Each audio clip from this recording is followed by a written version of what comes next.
Então, a característica marcante também da pessoa que tem a ferida da humilhação é carregar o mundo nas costas. Então, quanto mais ela carrega o mundo nas costas, ela vai esquecendo de si. E quanto mais peso ela carrega nas costas, mais peso ela ganha. Grava essa frase: quanto mais peso você carrega nas costas, mais peso você ganha. Quanto mais você tenta fazer tudo por todos, você ganha quilos na balança. Então, você vai esquecendo cada vez mais de você mesma, vai carregando os outros nas costas e vai ficando cada vez mais pesado. Nisso, você fica pesada. Simples assim. Quanto mais peso você carrega, eu vou repetir para ficar repetitivo, mais pesada você fica. Se você está pesada, você ganha peso. Então, você vai ficando cada vez mais fofinha. Então, quanto mais você começa a carregar as pessoas nas costas, a situação nas costas, mais peso você ganha e mais peso na balança você ganha também. No estudo que eles fizeram, eles notaram que toda vez que o masoquista tenta fazer tudo pelos outros, por quê? Porque cada um tem uma função, né? No sistema, no trabalho, em casa, cada um tem a sua função. O masoquista quer fazer a função de todo mundo. E aí, quando ele é demitido, o que ele fala? Um exemplo, ele foi demitido,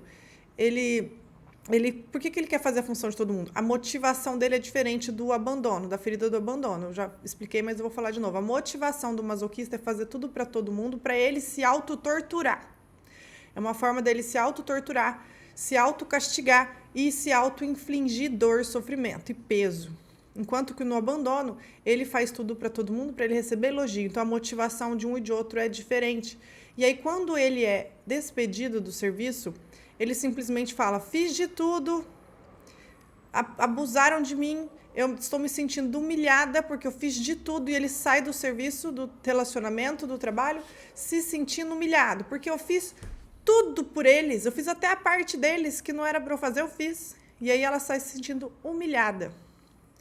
Normalmente essas mulheres reclamam sempre assim: tô cansada de bancar empregada. Então, ela está criando essas obrigações para ela. É ela que está se auto-entupindo de responsabilidade. É ela que está se auto-infligindo dor. É ela que é a masoquista. E aí ela simplesmente se queixa que as outras pessoas estão humilhando, porque ela se sente humilhada. E uma pessoa normal, quando sai de um emprego e deu tudo de si, ela sai leve e fala: eu fiz o meu melhor e tá tudo bem. Ela não se sente humilhada, né? É diferente. E aí o masoquista, ele não entende que quando ele faz tudo pelo outro, ele está humilhando os outros, ele está degradando a capacidade que os outros têm de fazer a sua própria parte, fazendo os outros se sentirem rebaixados, fazendo os outros se sentirem incapazes. Então, ele faz com que todo mundo se sinta humilhado diante dele. Ele ainda faz questão de falar na frente de todo mundo: sou eu que faço isso para todo mundo, sou eu que faço isso para todo mundo, sou eu que faço isso para todo mundo, porque se eu não fizer, ninguém faz, porque eu sei que não sei o que, e não sei o que, e continua humilhando pessoas. Por quê? Porque ele tem a ferida da humilhação. Quem tem a ferida da humilhação, humilha pessoas. Tá? Se você não tem ferida de humilhação no seu coração, você não humilha ninguém, você passa pela vida leve, saltitante, feliz, elogiando, agradecendo a vida e transbordando felicidade. Quando você tem a ferida da humilhação, você faz questão de humilhar os outros. Então, você se entrega. Sabe aquela coisa que eles falam assim, não sei o quê? Nossa, esqueci aquele ditado conhecido. Toda vez que eu falo alguma coisa... Toda vez que eu falo de mal de Paulo, toda vez que Paulo fala mal, não era esse não, mas vai esse, né? Toda vez que Paulo fala mal de Pedro, eu sei mais de Paulo do que de Pedro, porque quando você fala, você se entrega. Quando você quer humilhar alguém, você tem a ferida da humilhação. Uma pessoa que está curada disso, ela não tem tempo para humilhar ninguém, ela não está vibrando nessa frequência, ela não está nessa sintonia, ela não está nessa memória afetiva de humilhação, então ela não perde tempo humilhando, xingando, falando palavras pejorativas, que eu não vou falar aqui pra gente não entrar nessa vibração, tá? Então, como ele vai ocupando muito espaço na vida de todo mundo, o corpo dele representa esse espaço que ele vai ocupando na vida de todo mundo, aquele corpão grande, né? E aí, solta isso. Depois que você reconhecer a ferida, você solta esse peso, vai entregando para cada um as suas funções. Você consegue sim, isso é uma forma de eu também me aliviando, e vai aos poucos entregando para cada um as suas funções. Você vai ficando mais leve, nisso você vai emagrecer. Não tem nada a ver com dieta, tem a ver com o seu estilo de vida. Você vai soltando esse peso, essas responsabilidades que não são suas. E aí seu corpo vai refletir, vai ser natural.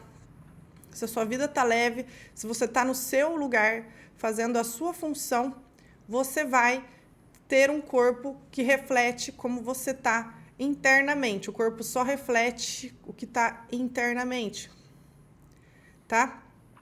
Você não precisa ocupar tanto espaço na vida dessas pessoas que você conhece, né? Tô falando para quem se identifica com a ferida da humilhação, que vira e mexe, fala, ai, me humilhou, tô me sentindo humilhada, fala muito essa frase, tô me sentindo humilhada, e tá o tempo todo se autocriticando demais, que é uma forma de masoquismo também, de se auto-infligir dor com palavras negativas. Ai, porque eu não sei o que, se criticando demais. Toma cuidado e vá tratar a sua ferida da humilhação. Tá? E aí, o que acontece?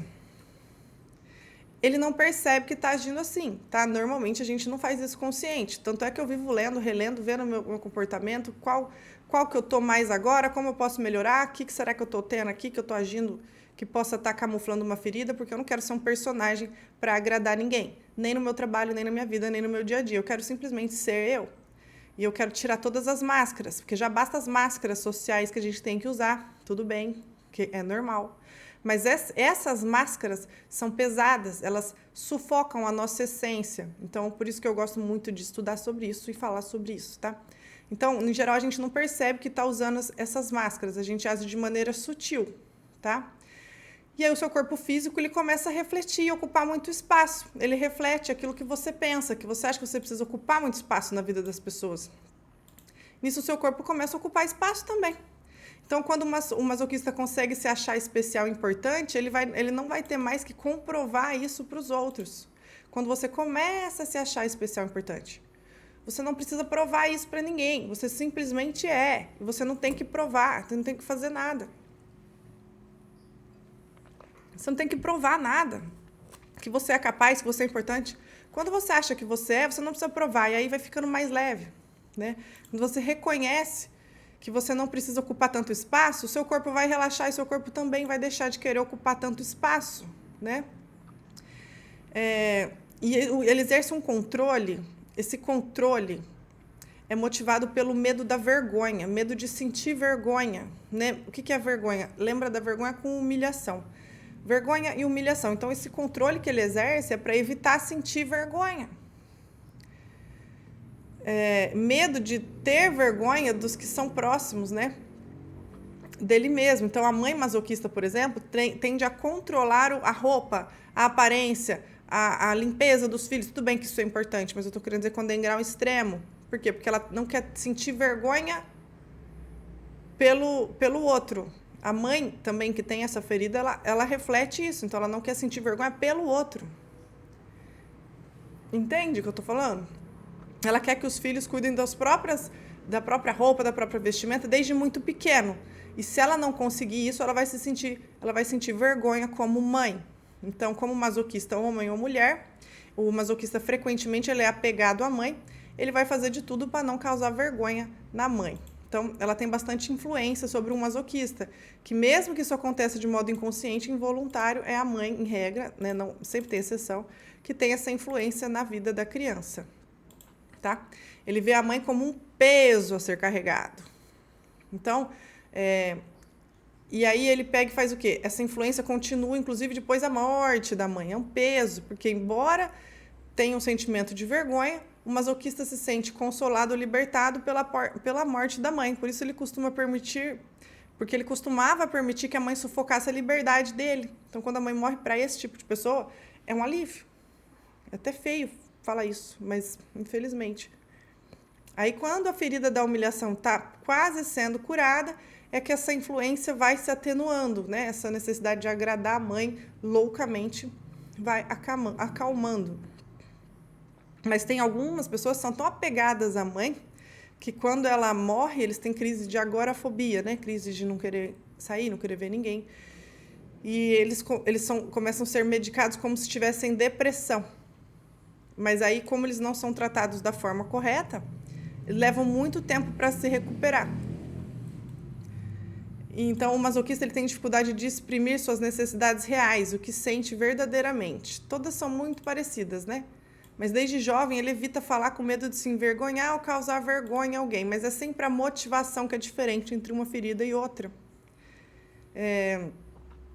E aí, a criança, o masoquista, vai guardando para si tudo que ele queria falar, porque ele lembra que o pai e a mãe falaram que você não tem que falar, você não tem que se intrometer na vida do outro, você não tem que falar, dar palpite, você não tem que falar nada, não sei o quê, não sei o quê. Sabe aqueles pais que viram falando assim, olha, o que acontece na família não é nas outras famílias, não é na nossa família, né? Não é da conta de ninguém, você não deve falar, você deve guardar tudo para si. Então, as situações de vergonha, ou que os membros da família têm vergonha, devem ser mantidas em segredo. Então, não se fala, por exemplo, de um tio na prisão, de um irmão suicida ou de um membro da família internado no hospital psiquiátrico, porque a gente não pode sentir vergonha, né? Então, vamos ficar tudo quieto, não se fala, porque isso vai fazer a nossa família sentir vergonha. Teve um caso de um homem que contou que ele sentia vergonha por ter feito a mãe sofrer quando era jovem, quando roubou dinheiro da bolsa dela. Então, ele considerava inaceitável fazer isso com uma mãe, né? Que já piorava tudo, que já fazia... Ele achava inaceitável fazer um negócio desse com as mães, porque a mãe já se matava por causa das crianças, né, para se cuidar, se anulava para cuidar da criança, então ele se envergonhava disso, então ele nunca contou isso para ninguém. Então, se a gente for pensar esses milhares de pequenos segredinhos, vão guardando, ele cresceu com um problema na garganta e na voz, ele não conseguia falar.